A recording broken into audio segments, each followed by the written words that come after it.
So welcome to the first episode of the Krisullis for the Creative.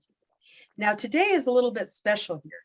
You know why? Because the tables are turned and I have the opportunity and the privilege of interviewing our host, Mess. And so without further ado, are you ready to get into it with me? For sure. I have been ready. Your schedule has just been way too busy and way too difficult to work with.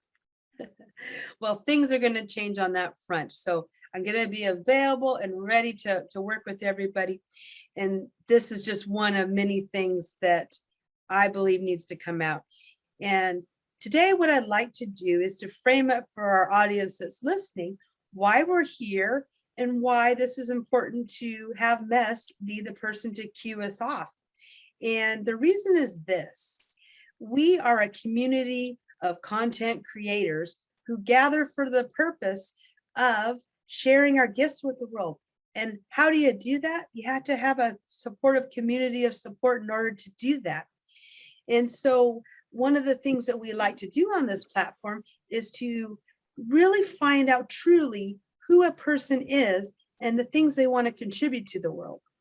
And so we can't start this community of creatives off without getting to know a little bit more about Miss.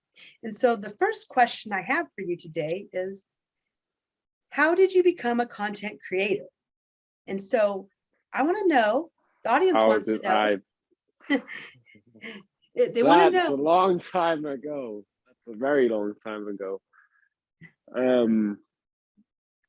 Well, actually, it's longer than the first thought. It goes all the way back to like the start of YouTube. I remember me and my friend, we must have been like 10, 11. So this is like 13 years ago, easily, if not a little more than that.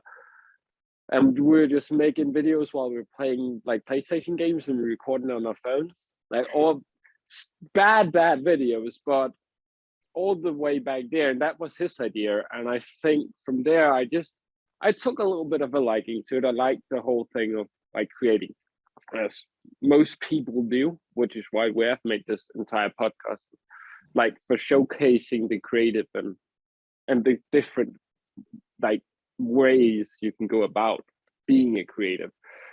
And then, well, what happened after that? I started posting. Then I started posting again. Like this is like, I must have been 16 at this point, like 7th, 8th grade. No, 16, like 14. So it's still a long time ago. Got away from it again, started posting again on YouTube. And then since I started posting like last time, I haven't been making YouTube videos all that often. I'm not following time, but I've been keeping on creating content, which the last couple of times that I just took a straight up break, I didn't do it. But like this time I'm taking on different ways of doing it, like creating text posts, creating text posts for pictures, audio content like a podcast, and then also like videos, and just seeing which ones I like best.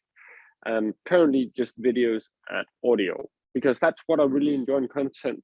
Should be something you really enjoy, otherwise you're able to make good content, but it's hard to be consistent making good content in a format you don't like. You should change your format to something that you like. So why I started creating content? Well, just coincidence, really, I think.